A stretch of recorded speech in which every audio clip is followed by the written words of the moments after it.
Tonight's developing story begins with a moment that immediately captured international attention. President Donald Trump confirmed that he had spoken directly with Nicolas Maduro. The announcement came unexpectedly, and it triggered a chain of reactions across Washington, Caracas, and regional partners in the Caribbean. The confirmation was brief, almost casual, but the implications were anything but simple. As soon as the statement was made public, questions began pouring in from reporters, analysts, and diplomats. What exactly was said in that call? Why was the timing so critical? And how does this conversation connect to the sudden declaration about Venezuelan airspace and the controversial reports of irregular actions at sea? Before we move forward, take a second to act. If you follow urgent breaking news like this, subscribe right now. Turn on the notification bell and stay connected. Critical updates arrive fast, and you do not want to miss what is happening next. President Trump insisted that people should not overinterpret his statement. He described the call as simple, almost routine. Yet a direct exchange between Washington and Caracas is never routine. For years, communication between both governments has been limited, strained, and loaded with political consequences. When a president acknowledges a direct conversation with a rival head of state, observers pay attention, because history shows that such exchanges typically occur under exceptional circumstances. Immediately after confirming the call, Trump made another statement that his recent announcement about Venezuelan airspace should not be misread. But the declaration, even with the warning, created instant confusion. Airspace closures are serious measures. They influence commercial aviation, military routes, and humanitarian logistics. Yet inside Venezuela, domestic flights continued operating normally, and international flights, although limited, remained active. This discrepancy left travelers, airline crews, and foreign authorities unsure about the true meaning of the announcement. At the same time, lawmakers in the United States reacted strongly to a report published by the Washington Post. The report alleged irregular conduct related to the destruction of boats in the Caribbean during anti-narcotics operations.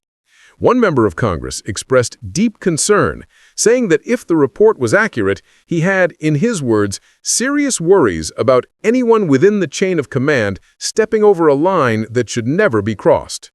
His remarks underscored how sensitive and consequential this type of allegation can be. The Pentagon responded almost immediately. Spokesperson John Parnell rejected the report entirely, calling the information false. The Department of Defense emphasized that all operations in the Caribbean follow strict guidelines and oversight. This quick denial reflected an urgent desire to prevent speculation about misconduct within U.S. forces, especially at a moment when geopolitical tension was rising. Meanwhile, Venezuelan officials issued their own statements, accusing the United States of actions that they described as equivalent to targeted killings. These accusations were intense and forceful, fitting a long-standing pattern in which Caracas uses strong rhetoric to frame Washington as an aggressive actor. But while these public declarations captured headlines, another development unfolded quietly, yet significantly. The U.S. Southern Command released footage showing a Super Hornet fighter jet approaching the deck of the USS Gerald Ford, one of the most advanced carriers in the U.S. fleet. The ship is positioned in the Caribbean as part of anti-narcotics operations, but the visual message was unmistakable. Washington remains fully present and operational in the region. Military analysts noted that while the mission itself may be routine, the timing of the footage, released during a wave of political and diplomatic tension, was far from accidental. Inside Venezuela, the picture was equally complex. Despite the airspace declaration from Trump, domestic flights operated with relative normality. Only a few international airlines remained active, but terminals maintained activity. Passengers reported mixed instructions, shifting schedules, and little clarity about what the airspace announcement truly meant. Aviation experts observed that the situation exposed a mismatch between political messaging and operational realities. The Maduro administration also announced a special plan to bring home Venezuelans stranded abroad due to canceled flights. Many citizens found themselves stuck in transit countries, unable to continue their trips and struggling financially. Consulates received constant requests for assistance. Families waited anxiously for updates, hoping to return home before costs and complications grew worse. Inside the country, the political temperature rose even further. The opposition party Venezuela reported that 29 activists had been detained in the month of November. Among the detentions, one case gained particular attention: José Torres, secretary of Venezuela's main labor confederation. This arrest was captured on security cameras at his home. The footage circulated widely, prompting reactions from civil organizations and international observers. For many Venezuelans, these developments are not distant geopolitical maneuvers. They affect travel, family reunification, job stability, and personal safety. People with relatives abroad worry about the uncertainty of flights. Workers fear that political tension may lead to new restrictions or disruptions. Businesses depending on imports or international shipments feel the pressure of inconsistent travel conditions. Families of detained activists face fear and silence, uncertain about their loved ones' situations. Analysts outline several possible paths ahead.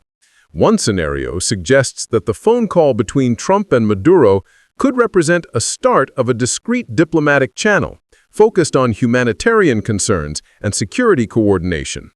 A second scenario points toward rising tension, especially if new reports or evidence emerge regarding operations at sea. A third scenario proposes that regional partners in the Caribbean may demand clarity from both governments, seeking transparency to avoid misunderstandings. A fourth scenario highlights how internal political pressure inside Venezuela may influence the country's posture towards the United States, shaping future decisions. Each scenario carries significant consequences. If diplomacy quietly expands, both nations might reduce uncertainty in the region. If tension increases, commercial flights, maritime activities, and political negotiations could be deeply affected. If regional partners intervene, the Caribbean may become a more active stage for negotiations. And if domestic factors dominate, internal political dynamics in Venezuela may shift the tone of interactions with Washington. Tonight's story reveals a chain of events happening simultaneously.